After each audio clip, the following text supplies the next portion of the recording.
Did you expect that in '91 when you started talking that might happen? Yeah. Mm-hmm. Did you expect possibly worse could happen even? Alejandro, I had seen first-hand examples of not only careers ruined, but families ruined, lives ruined. I had had contact, and I had had first face-to-face exchanges with Air Force officers who had made the mistake of publicly saying what they had seen while they were up there, things that had happened to them, UFOs that had flown along beside of them.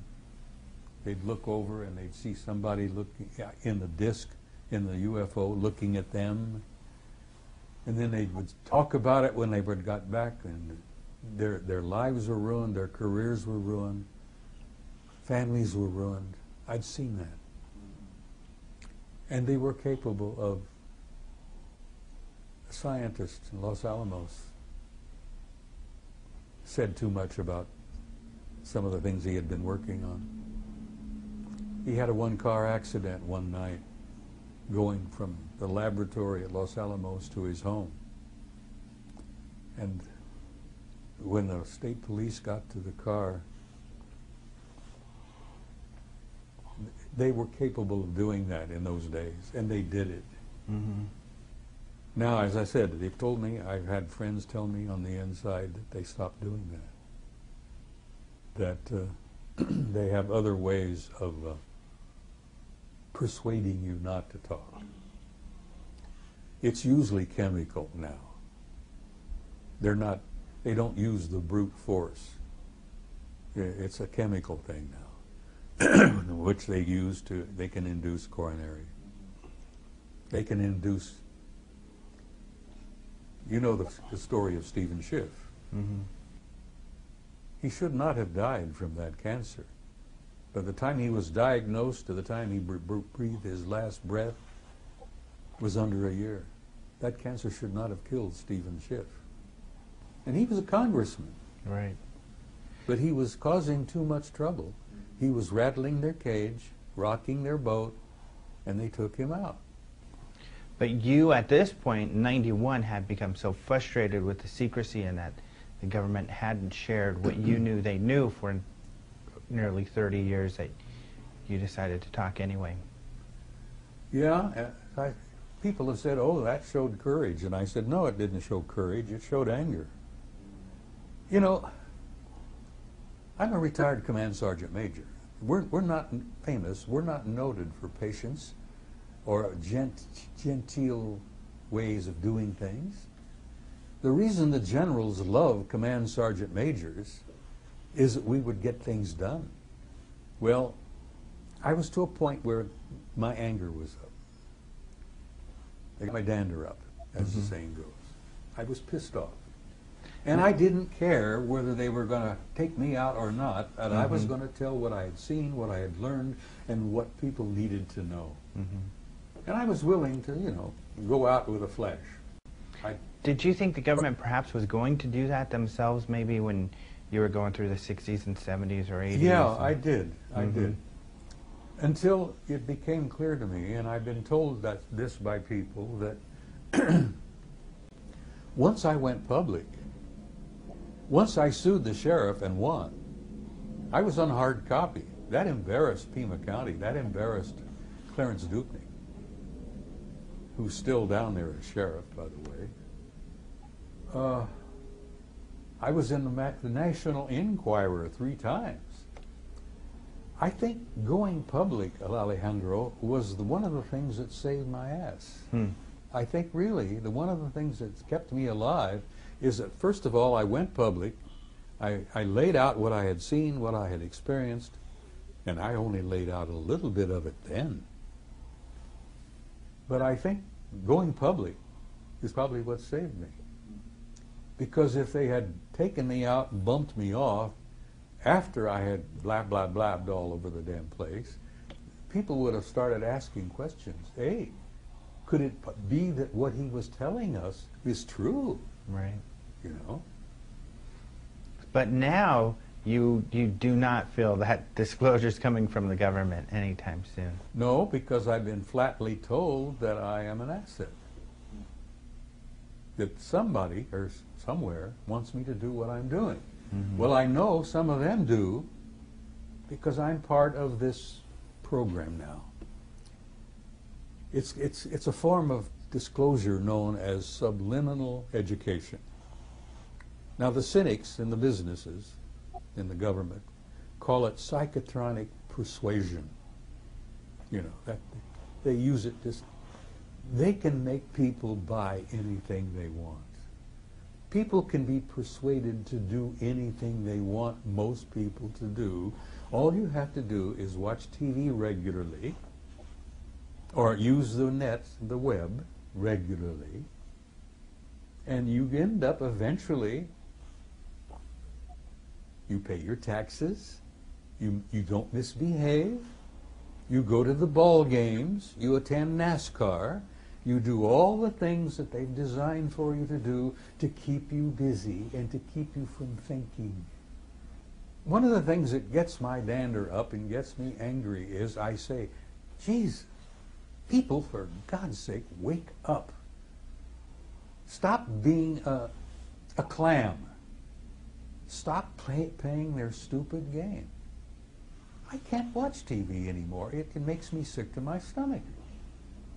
You know, I get on there and I surf, desperately looking for something worth watching, you know? I have a few moments, maybe there'll be something. The History Channel, perhaps. But they're not to be trusted anymore because now they've got, you know, they're making a whole damn program out of us. Swap meets. They've got, what, a Las Vegas, a pawn shop. They got a whole program on pawn shop in Las Vegas. Oh, he stole my heart. Yeah. How exciting, you know, watching a damn pawn shop. Well, forgive me. Yeah. You know, my dander was rising there, but I apologize to you yeah. because I get so pissed at this because the masses allow them to manipulate. And I say to people, damn it, wake up. Use your head. Keep the TV away from your kids or you're going to turn them into little radishes and parsnips. Over the decades, have you seen that change much? Always the same? Alejandro, I've seen it getting worse. Now, our society is to a point where it is becoming fragmented and there are different levels. Now, there are people in this society that are incredibly bright, who are thinking and are paying attention. And then there are other people who don't even want to think. It's too painful. They've either lost their job or they're worried about losing the job, or maybe their house, you know, they may have lost their house. I look at the masses out there and my heart breaks sometimes because I see good, decent people being used and manipulated. And there are so many of them out there who have no options, they have no freedoms. They're just playing the game. They're trying to get by. They're trying to pay the bills, keep the job, keep the kid in school. So is their program working? Well, their program is working, but one of the things I've criticized them about is that it's taking so long. I'll be 82 next month, you know, so to speak. That's nothing. They see our lives. They see our society, they see our planet, and they see the human race from a different perspective than we do. Where I get angry and I get short-tempered and heartbroken about what's happening, they take a bigger picture. They have a broader view. And now I understand why, because some of them live incredibly long lives. Now that's another thing that you cannot go out and tell, what do we call it, Joe Sixpack? You know, the guy in the street. He comes here, he incarnates on this planet, he lives a life. He struggles from the day he gets out of the crib until he draws his last breath. He struggles to survive. That's why the Brookings report was so damned accurate. That's why it was so real. It's why I'm going to speak next month on why disclosure is not going to take place anytime soon. And I'm going to use the Brookings report as the classic example. Because I've had first-hand experience, Alejandro, with some of them. And I have learned that you cannot compare us with them yet. We're not ready. We can't deal with it. We can't handle it. How do you say to someone who's growing old and falling apart physically, like I am? My knees are going, my hearing is going, my eyes are now going. How do you say to me that you really don't have to go through any of that? You chose to come here. You chose to incarnate here and live a life here. Comparing our lives here on planet Earth and what we're going through with war after war after war, economic disasters. You can't compare us with them, because if we here in mass were to learn the reality of their lives and the world that they live in, it would crush us so much that we would lose a spark. They manipulate matter and they manipulate time. Now, you don't go out and tell the masses of people these things. First of all, they'll think you're out of your mind. You think you're nuts, which is maybe, it's easy for them. Oh, he's crazy. He's gone over the edge. Don't pay attention. The old part's lost it. Fine. If that makes them comfortable, fine.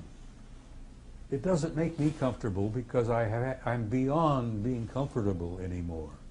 So now you've gotten a little taste, I think, I hope, and I've shared this with you affectionately because I have respect for you. I admire who you are and what you do. But it's not the sort of thing that you go out and share with the world, because the world ain't ready for that. One of my favorite astrophysicists, quantum physicist, Amit Goswami, brilliant man, Oregon State, one of the top astrophysicists on the planet, was on Coast to Coast the other night. I had to admire him. He's written several books that are outstanding. Even poor Amit Goswami said to George Noory, when he asked him, he says, "You think we're being visited by people from other planets and other stars?" And he says, "No, I don't. Because, the distances are so vast out there that they can't get here from there, and we can't go there from here." And this is one of my heroes, one of the top astrophysicists on the planet. Yeah. And he can't deal with it. He can't deal with the reality that they're here, that they've been here for several thousands of years, and that they can manipulate matter and time. Poor old Amit is not ready for that. Mm-hmm. Michio Kaku is not ready for that. And you know who he is. He says he's open to the idea, and that he does think there might be some credence to the UFO Yeah, well, reports. he's a brilliant man. I Yeah. have respect for him. Mm-hmm. Kaku. I asked him about the SETI folks, and I asked him this very question, that they say they're too far from here. And he said, well, what do they know? They're astronomers, not physicists. Well, thank you very much for being on the show. Alejandro, it's been my pleasure. Thank you for inviting. It's always a great pleasure to have you on. Well, get to looking shake forward your to seeing hand. you at the conference. Yes, it's going to be a lot of fun. And thank you for listening. Next week we have Ben Hansen from Sci-Fi's Fact or Faked. We're out of time. Talk to you next week. Thanks for listening to Open Minds Radio.